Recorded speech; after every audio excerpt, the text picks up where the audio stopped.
Good opportunities.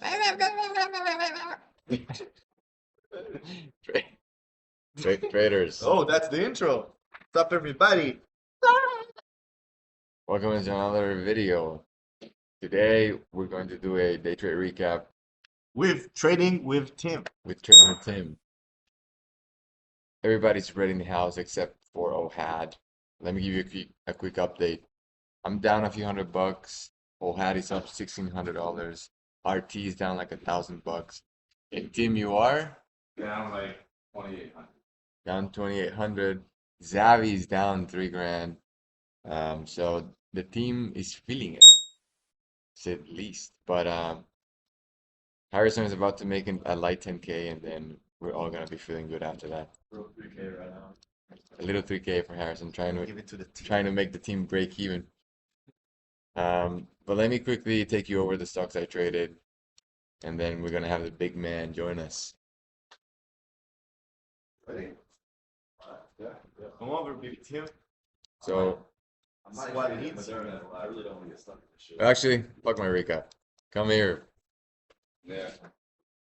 I'll start. Big Tim is in Ah, the building. What up, what up, what up? What up, everybody? It's been years, right? So, yeah, it's Been been a while, been a while. So, Give them a quick like this. let's see. Oh, okay. The stock a little bit. Nice. What up, everybody? Been a while. The road to $1 million was completed if you didn't know already. No. But we're struggling this week, so how do you pull up? I guess I can just type in Yeah. YJ. YJ was the main one. Like, I mean, y'all know me. Y'all know what I trade. Like, lower price for the most part. And this is something that normally I do pretty well on, but I had some issues where, like, when I loaded up this morning, my broker just, like, wouldn't let me place any buy or sell orders, and I'm, like, contacting support, and they're like, oh, there's no restriction on your account. And I'm like, it was just weird, so... So that just kind of like threw me off and shit, and then I couldn't get these dips. So normally I would kind of be like taking a lot of these double bottom support dips, you know, and this thing was behaving pretty well. So there were guys that did well on it. Unfortunately, I was not one of them. And then pretty soon after the broker issues, I kind of got a little tilted and just like got off track and was like chasing after the breaks when, you know, I really needed to be buying into selling pressure. So, and then I was looking for this, you know, like downtrend break, and I just got distracted, so missed that. That would have been a sick trade.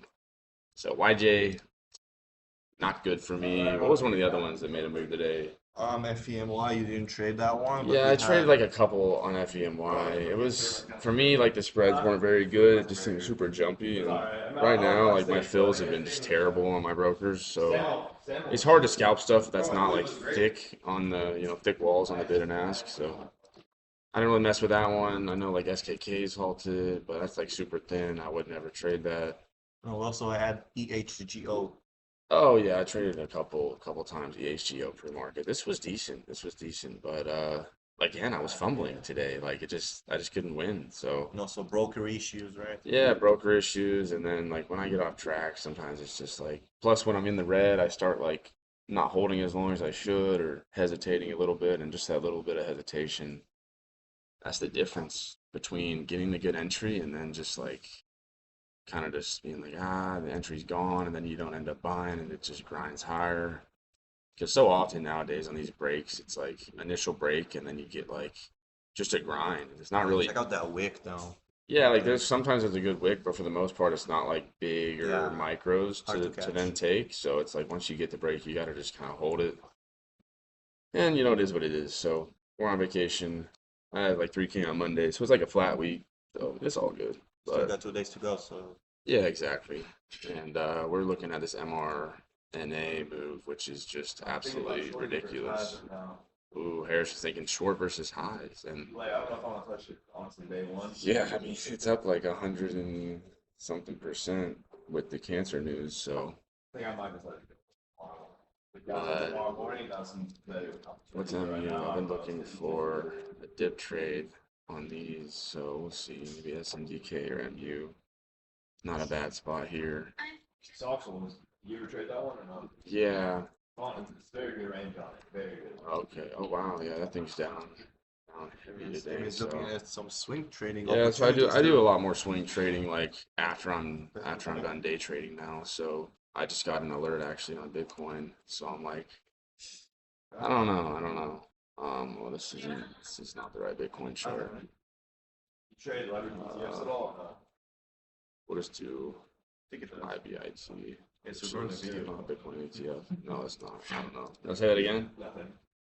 I don't know. I'm looking at which one did you say for if I was gonna buy Bitcoin? Wasn't it like BITX. yeah, that's what it was, BITX. Now it So. has the most volume versus. So I'm thinking maybe BITX swing here because on the weekly it's like I don't know, BTC's been in a downtrend for a long time.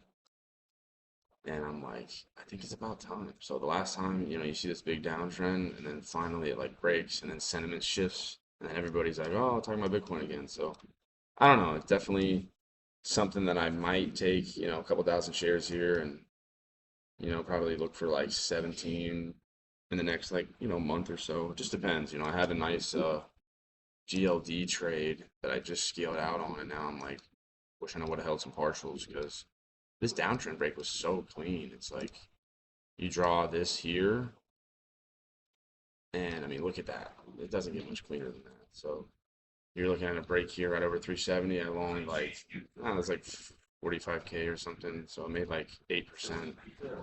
Still not crazy, but I'm not sizing like I could be. So, but those kind of setups are what I'm really looking for. Like just super clean. It breaks and it moves. It starts scaling out after like 2-3 days. Like. I look at how Ariel on X, how he trades and stuff on his swings. But yeah, so that's pretty much my day.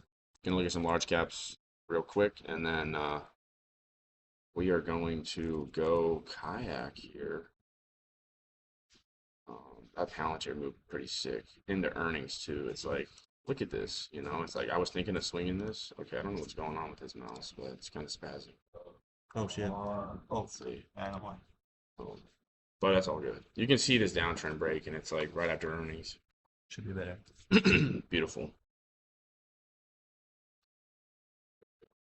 Yeah, so they had earnings, and I was like, it makes sense. They blew out earnings like they always do, and then you get the sentiment shift on that one. So software's kind of coming back.